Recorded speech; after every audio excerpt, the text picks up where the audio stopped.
In front of me is a Samsung Galaxy S22 Plus, and today I'll show you how you can insert a SIM card into this phone. Now, before we get started, you want to grab one of these things, a SIM eject tool, which comes provided with the device in the box.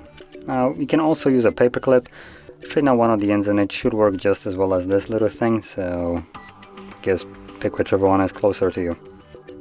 From there, you want to pop out the tray, which is located at the bottom of the phone.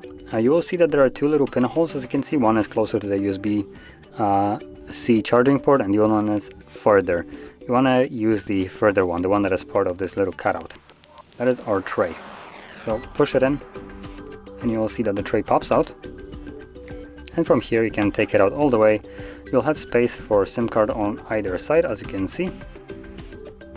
And when placing a SIM card on this tray, I'm going to flip it with the chip side up, like so.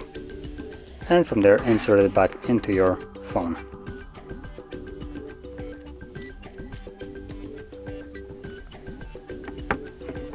The card should start working immediately, as it is for me.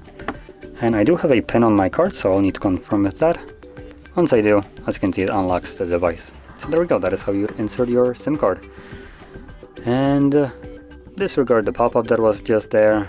The SIM card that I inserted isn't necessarily working fully, so that's what you just seen. But obviously for you, if your card is functional, it will work. So anyway, if you found this very helpful, don't forget to hit like, subscribe, and thanks for watching.